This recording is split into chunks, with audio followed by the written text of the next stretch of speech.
Salut chers abonnés, j'espère que vous allez bien. Une fois de plus, bonne année. Je suis Joséphine Toukam, comptable formatrice, fiscaliste et experte dans les logiciels CH, Odoo et autres. Aujourd'hui, je vais vous montrer comment calculer manuellement l'IRPP sur salaire et le rapprocher avec l'IRPP paramétré dans mon fichier SagePaye RHI7. Rapidement, je vous montre comment est-ce que j'ai calculé l'IRPP manuellement sur salaire.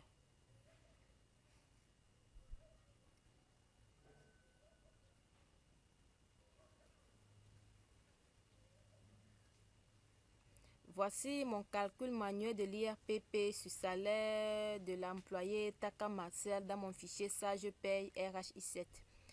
Voici son salaire taxable 649 190, son salaire cotisable 549 190. Je vous ai déjà montré comment paramétrer le salaire taxable et le salaire cotisable. Voici son salaire net taxable qui est de 389 700.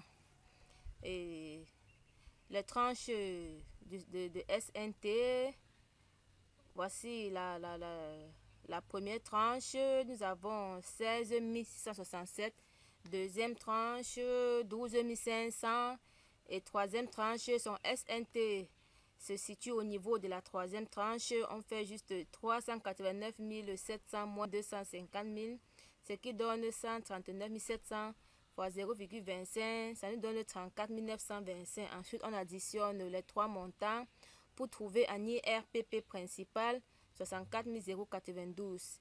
CAC, on fait 10% de l'IRPP principal, on trouve 6 409. Total IRPP, ça donne 70 501, mes chers amis. Et quand j'ouvre mon fichier paye, j'ouvre le bulletin de paye de mon même employé, Tala Martial. Ici, au niveau de l'IRPP principal, voici les 64 092 et les CAC IRPP, voici les 6 409. Voici les 6 409 de CAC IRPP, d'où un IRPP total de...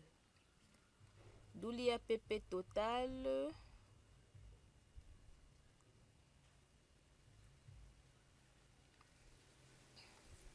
D'où un IRPP total de 70 501, mes chers amis. En fait, j'ai fait le calcul manuel juste pour vous confirmer davantage que le paramétrage effectué est bel et bien juste, mes chers amis. Et je n'ai pas eu la peine à paramétrer l'IRPP sur salaire dans ce fichier paye.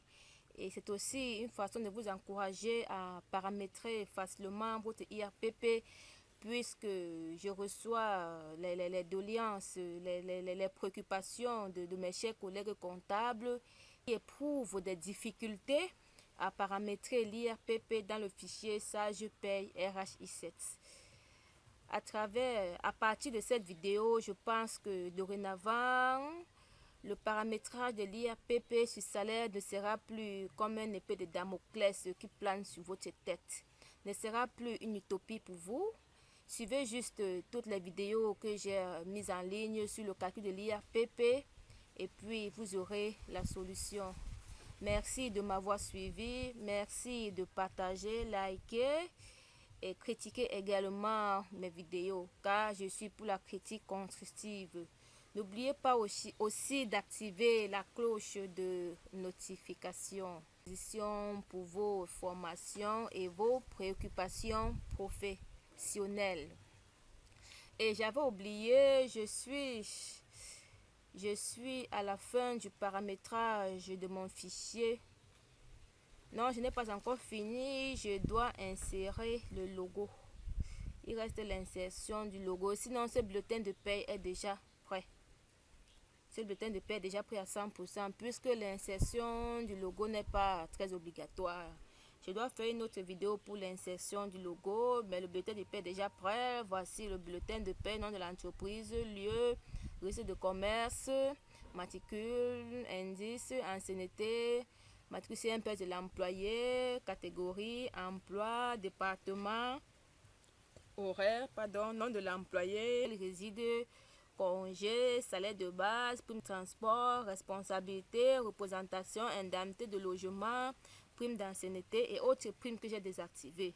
Vous pouvez rentrer dans mon YouTube pour regarder les autres vidéos. J'ai créé plusieurs primes, les heures supplémentaires, les avances et à compte, tout et tout. Et voici les différentes retenues que j'ai également déjà créées. Les prêts également. Bref, ce fichier paye est déjà 100% prêt. Oui. Voici le salaire brut. Voici le salaire brut de mon employé et plus bas, voici son salaire net.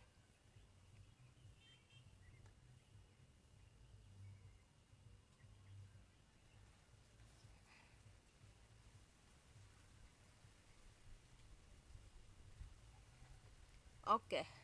Je reste à votre disposition pour des formations et autres préoccupations professionnelles. Portez-vous bien. Ciao. Nous avons terminé avec l'IRPP.